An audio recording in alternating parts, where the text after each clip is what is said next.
ಬೆಳಿಬೇಕಾಗಿತ್ತು, ಯಾರೂ ಬೆಳೀತಾ ಇಲ್ಲ.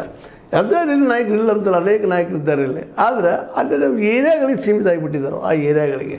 ಮತ್ತು ಪ್ರಬಲವಾಗಿ ಸಿದ್ದರಾಮಯ್ಯರನ್ನ ಎದುರಿಸುವಂತಹ ಶಕ್ತಿ ಅವರಲ್ಲಿ ಉಳಿದದನ ಅಂತ ಒಂದು ದೊಡ್ಡ ಪ್ರಶ್ನೆ. ಯಾಕಂತಂದ್ರೆ ಈಗಾಗಲೇ ನಿಮಗೆ ಹೇಳಿದಾಗ ಆರ್ ಅಶೋಕನ ವಿರೋಧ ಪಕ್ಷದ ನಾಯಕ ಮತ್ತು ಅಧ್ಯಕ್ಷ ಅಂತ ವಿಜೇಂದ್ರ ಅವ್ರ ಮಾತುಗಳನ್ನಂತೆ ಒಬ್ಬ ಸಣ್ಣ ಹುಡುಗ ಮಾತಾಡ್ತಾ ಇದ್ದಾರಪ್ಪ ಅನ್ನುವಂಗೆ ಬಿಹೇವ್ ಮಾಡ್ತಾರೆ ನಮ್ಮ ಸಿದ್ದರಾಮಯ್ಯನವರು. ಹೀಗಾಗಿ ವಿಜೇಂದ್ರ ಅವರು ಸಹಿತ ಇದ್ದಾರೆ, ಓದ್ಕೊಂಡಿದ್ದಾರೆ, ಏನು ತಿಳ್ಕೊಂಡಿದ್ದಾರೆ, ಅಟ್ಯಾಕ್ ಮಾಡಲಿಕ್ಕೆ ಪ್ರಯತ್ನ ಮಾಡ್ತಾ ಇದ್ದಾರೆ. ಆದರೂ ಸಹಿತ ಜನಕ್ಕೆ ಹೋಗಿ ಮುಟ್ತಾ ಇದ್ದಾರಾ ಅನ್ನುವಂಥದ್ದು. ಅದರಲ್ಲೂ ಅಧಿವೇಶನದಲ್ಲಿ ಇನ್ನೂ ಜೋರಾಗಿ ಮಾತಾಡಬೇಕಾಗಿತ್ತು, ಇನ್ನೂ ಜೋರಾಗಿ ಅಟ್ಯಾಕ್ ಮಾಡಬೇಕಾಗಿತ್ತು, ಭ್ರಷ್ಟಾಚಾರದ ಬಗ್ಗೆ ಹೊರಗೆ ತೆಗಿಬೇಕಾಗಿತ್ತು. ಅನೇಕ ಇಶ್ಯೂಗಳಿದ್ದು ಈ ಸಂದರ್ಭದಲ್ಲಿ ಕಾಂಗ್ರೆಸ್ನ ಮೇಲೆ ಅಟ್ಯಾಕ್ ಮಾಡೋದಕ್ಕಾಗಿ.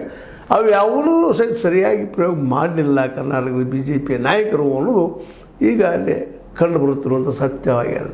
ಹಾಗಾದರೆ ಮುಂದೆ ಏನಂತಿದ್ರು 2028ರಲ್ಲಿ ಇದೇ ಟೀಮ್ ತೊಗೊಂಡು ಹೋದರೆ ಗೆಲ್ತಾರೆ BJPಗರು ಅಂತೇಳಿ.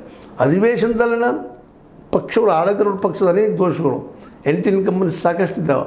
ಇಲ್ಲಿ ಭ್ರಷ್ಟಾಚಾರ ನಿಂತಿಲ್ಲ, ಮತ್ತೊಂದಿಲ್ಲ, ಅನೇಕ ಸಮಸ್ಯೆಗಳಿದ್ದಾವೆ ಇಲ್ಲೆಲ್ಲ. ಸ್ವತಂತ್ರವಾದ ಮೀಡಿಯಾಗೆ ಬೇಕಾಗಿರುವುದು ಸ್ವತಂತ್ರ ಧ್ವನಿ. ಆ ಸ್ವತಂತ್ರ ಧ್ವನಿ ಉಳಿಸಲು ನೀವು ಮಾಡಬೇಕಾದದ್ದು ಇಷ್ಟೇ. ಅದೇನಪ್ಪಾ ಅಂತಂತಂದ್ರೆ ನಿಮ್ಮ ಕೈಲಾದಷ್ಟು ಸಹಾಯ ಈ ಚಾನಲ್ಗೆ ಮಾಡಿ ಹಾಗೂ ನಿಮ್ಮ ಧ್ವನಿಯನ್ನು ಕಾಪಾಡಿಕೊಳ್ಳಿ. ಈಗ ಹೇಳಿದ್ರೆ ಉತ್ತರ ಕನ್ನಡ ಸಮಸ್ಯೆಗಳು ಸಾಕಷ್ಟು ಇದ್ದಾವೆ. ಅದ್ರ ಜಿಲ್ಲಾ ವಿಭಜನೆ ಇನ್ನೂ ಸ್ವಲ್ಪ ಚೆನ್ನಾಗಿ ಉಪಯೋಗ ಮಾಡ್ಕೋಬೋದಾಗಿತ್ತು, ಅದನ್ನು ಮಾಡ್ಕೊಳ್ಳಿಲ್ಲ BJP. ಅಟ್ಲೀಸ್ಟ್ ಉತ್ತರ ಕನ್ನಡದ ಇನ್ನಷ್ಟು ಗಟ್ಟಿ ಮಾಡ್ಕೊಳ್ಳೋಂಥ ಕೆಲಸ ಮಾಡಲಿಲ್ಲ. ಅದು ಸಹಿತ ಏನೋ ಒಂದು ಆಗಿ ಹೋಗಿಬಿಟ್ಟಂಗೆ ಆಗ್ತಾಯಿದೆ. ಜಿಲ್ಲಾ ವಿಭಜನೆ ಆಗಿರ್ಬೋದು, ಉತ್ತರ ಕರ್ನಾಟಕದ ಬೇಡಿಕೆಗಳ ಬಗ್ಗೆ ಆಗಿರ್ಬೋದು, ಉತ್ತರ ಕರ್ನಾಟಕದ ಸಮಸ್ಯೆ ಸಾಕಷ್ಟು ಇದ್ದಾವೆ ಇವತ್ತು. ಅದ್ರ ಬಗ್ಗೆ ಮಾತಾಡಬೇಕಾಗಿತ್ತು, ತಯಾರಾಗಿ ಬರಬೇಕಾಗಿತ್ತು, ಅದು ಆಗ್ತಾಯಿಲ್ಲ.